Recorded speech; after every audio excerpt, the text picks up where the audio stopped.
भोपाल से प्रस्तुत हैं प्रादेशिक समाचार। नमस्कार, समाचारों के साथ मैं जितेंद्र रघुवंशी। पहले मुख्य समाचार। राष्ट्रपति द्रौपदी मुर्मू ने कहा है कि गगनयान और आदित्य L1 मिशन से अंतरिक्ष में भारत का महत्व बढ़ा। प्रदेश में विधानसभा चुनाव के बाद त्रिस्तरीय कड़े सुरक्षा घेरे में रखी गई हैं EVM मशीन। 3 दिसंबर को होगी मतगणना। रक्षा मंत्री राजनाथ सिंह सोमवार को ऑस्ट्रेलिया के उप प्रधानमंत्री और रक्षा मंत्री रिचर्ड माल्स के साथ 2+2 मंत्री स्तरीय वार्ता करेंगे। और ICC क्रिकेट विश्व कप के फाइनल मैच में भारत का मुकाबला ऑस्ट्रेलिया से आज अहमदाबाद में होगा। अब समाचार विस्तार से। रक्षा मंत्री राजनाथ सिंह ने सिंगापुर में INA आर्मी स्मारक पर पुष्पमाला अर्पण कर नेताजी सुभाष चंद्र बोस को श्रद्धांजलि अर्पित की। इंडोनेशिया की 2 दिन की यात्रा के समापन पर भारत लौटते हुए सिंगापुर पहुंचे थे। उन्होंने लिटिल इंडिया में भारतीय धरोहर केंद्र का दौरा भी किया। इसे 2015 में राष्ट्रीय धरोहर बोर्ड के तहत स्थापित किया गया था। भारतीयों की सिंगापुर यात्रा गाथा के अनेक स्मरण इसमें संजोए गए हैं। रक्षा मंत्री ने भगवान विष्णु को समर्पित श्रीनिवास पेरुमल मंदिर में पूजा अर्चना भी की। यह सिंगापुर का बहुत पुराना मंदिर है, जिसे 1855 में स्थापित किया गया था। प्रधानमंत्री नरेंद्र मोदी के नेतृत्व में सरकार अनुसूचित जनजातियों के समग्र विकास के प्रति वचनबद्ध है और एक प्रमुख कदम के रूप में सरकार ने 15 नवंबर को जनजातीय गौरव दिवस घोषित कर उसे मनाया है। सूचना और प्रसारण, मत्स्य पालन, पशुपालन और डेयरी राज्य मंत्री डॉक्टर L मुरुगन ने पौंडीचेरी में अनुसूचित जनजाति के लोगों के साथ बातचीत के दौरान यह जानकारी दी। डॉक्टर मुरुगन ने बताया कि जल जीवन मिशन के तहत अनुसूचित जनजाति के 1.25 करोड़ से अधिक लोगों को पाइप के माध्यम से पीने के पानी की आपूर्ति की गई और स्वच्छ भारत मिशन के अंतर्गत उनके लिए 1.5 करोड़ शौचालय बनाए गए। उन्होंने आगे बताया कि प्रधानमंत्री आवास योजना के तहत अनुसूचित जनजातियों के 50 लाख से अधिक लोगों को लाभ हुआ है। अनुसूचित जनजातियों के लोगों ने डॉक्टर मुरुगन को कई आवेदन सौंपे। डॉक्टर मुरुगन ने उनकी मांगों पर शीघ्र कार्रवाई करने का आश्वासन दिया। रक्षा मंत्री राजनाथ सिंह सोमवार को नई दिल्ली में ऑस्ट्रेलिया के उप प्रधानमंत्री और रक्षा मंत्री रिचर्ड माल्स के साथ 2+2 मंत्री स्तरीय वार्ता करेंगे। विदेश मंत्री डॉक्टर S जयशंकर और ऑस्ट्रेलिया की विदेश मंत्री पेनी बोंग भी इस बैठक में उपस्थित रहेंगी। दोनों देशों के इस 2+2 संवाद और रक्षा मंत्रियों की द्विपक्षीय बैठक के दौरान परस्पर हित के विभिन्न मुद्दों पर बातचीत होने की संभावना है। रक्षा मंत्रालय के अनुसार रक्षा मंत्री श्री रिचर्ड माल्स के साथ दोनों देशों के बीच रक्षा सहयोग के बारे में बातचीत करेंगे। मंत्रालय ने यह भी कहा कि भारत और ऑस्ट्रेलिया व्यापक सामरिक भागीदारी को आगे बढ़ा रहे हैं और श्री माल्स की इस यात्रा से द्विपक्षीय रक्षा सहयोग और अधिक बढ़ने की उम्मीद है।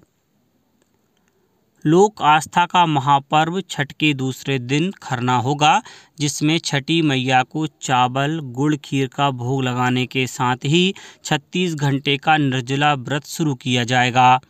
इस पर्व का समापन 20 नवंबर को होगा। 4 दिनों तक चलने वाले छठ पूजा के पहले दिन नहाय खाए, दूसरे दिन खरना, तीसरे दिन सांध्य अर्घ्य और चौथे दिन ऊषा अर्घ्य देते हुए समापन होगा।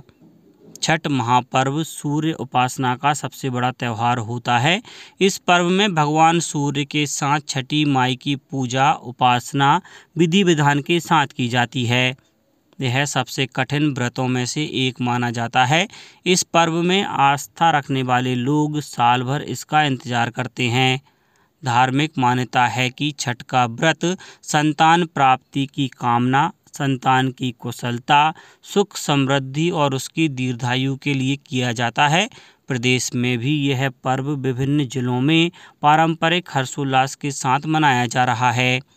खंडवा और इंदौर में 4 दिवसीय छठ महापर्व के साथ मालवांचल में भी शुरू हो गया है। राष्ट्रपति द्रौपदी मुर्मू ने कहा है कि गगनयान और आदित्य L1 मिशन से अंतरिक्ष क्षेत्र में भारत का महत्व बढ़ा है और इन दोनों मिशनों से बड़े पैमाने पर मानवता को भी मदद मिलेगी।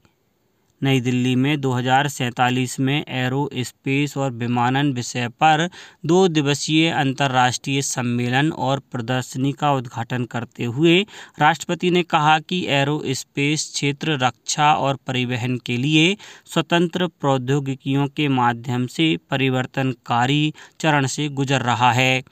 उन्होंने कहा कि एरो स्पेस क्षेत्र में मानवीय संसाधनों के अधिक उपयोग की मांग की जा रही है, जो भविष्य में इससे जुड़े मुद्दों से निपटने के लिए तैयार रहेगी। कार्यक्रम के दौरान भारत में एरो स्पेस और विमानन यात्रा के 75 वर्षों पर एक सार संग्रह के साथ साथ विजन दस्तावेज 2047 का विमोचन भी किया जाएगा। 75 से अधिक स्टार्टअप सहित लगभग 200 उद्योग और सूक्ष्म, लघु और मध्यम उद्यम प्रदर्शनी में स्वदेशी क्षमताओं का प्रदर्शन करेंगे। इस दौरान कई संगठनों और विभागों के प्रमुख सम्मेलन को संबोधित करेंगे। भारतीय सेना के 243वें कोर का इंजीनियरिंग दिवस के अवसर पर सेना प्रमुख मनोज पांडे ने कोर के सभी रैंक के अधिकारियों, पूर्व सेनानियों और परिवारों को शुभकामनाएं दी हैं। मुख्य engineer lieutenant general Arvind Walia ने कहा कि कोर के इंजीनियर सेना को इंजीनियरिंग सहायता प्रदान करते हैं, सशस्त्र बलों और अन्य रक्षा संगठनों के लिए बुनियादी सुविधाएं विकसित करते हैं तथा देश की विशाल सीमा पर संपर्क सुविधा बनाए रखते हैं। ये सभी कार्य कोर के 4 प्रमुख स्तंभों कॉम्बैट इंजीनियर, सैनिक इंजीनियर सेवा, सीमा सड़क संगठन और मिलिट्री सर्वे के माध्यम से किए जाते हैं। विधानसभा चुनाव 2023 के लिए मतदान प्रक्रिया संपन्न होने के बाद अब ईवीएम को त्रिस्तरीय कड़ी सुरक्षा घेरे वाले स्ट्रांग रूम में रखा गया है। प्रदेश के विधानसभा क्षेत्रों की विभिन्न पोलिंग बूथों से लाई गई ईवीएम मशीनों को निर्वाचन आयोग द्वारा बनाए गए स्ट्रांग रूम में रखने का कार्य पूर्ण हो गया है। राजधानी भोपाल के विधानसभा क्षेत्रों की सभी ईवीएम को अरेरा हिल्स स्थित पुरानी जेल के परिसर में रखा गया है। पैरा मिलिट्री फोर्स और जिला पुलिस के 200 जवानों के साथ ही सीसीटीवी से स्ट्रांग रूम पर कड़ी निगरानी रखी जा रही है। चुनाव पर्यवेक्षक और निर्वाचन अधिकारी औचक निरीक्षण कर रहे हैं। आईसीसी क्रिकेट विश्व कप गुजरात में अहमदाबाद के नरेंद्र मोदी स्टेडियम में भारत और ऑस्ट्रेलिया के बीच आज होने वाले क्रिकेट विश्व कप के फाइनल मैच को लेकर पूरे देश में उत्साह देखा जा रहा है। प्रधानमंत्री नरेंद्र मोदी और ऑस्ट्रेलिया के उप प्रधानमंत्री रिचर्ड्स माल्स सहित कई गणमान्य अतिथियों के मैच देखने की संभावनाओं के मद्देनज़र सुरक्षा व्यवस्था कड़ी कर दी गई है। भारतीय टीम के फाइनल में पहुंचने पर बड़ी संख्या में विदेशों में रह रहे भारतीय भी आ रहे हैं। पश्चिम रेलवे क्रिकेट प्रशंसकों की अतिरिक्त भीड़ से निपटने के लिए विशेष किराए पर मुंबई से अहमदाबाद के बीच 3 जोड़ी सुपरफास्ट ट्रेन भी चला रहा है। ये ट्रेनें मुंबई सेंट्रल, बांद्रा टर्मिनस और छत्रपति शिवाजी महाराज टर्मिनस से अहमदाबाद के लिए रवाना होंगी।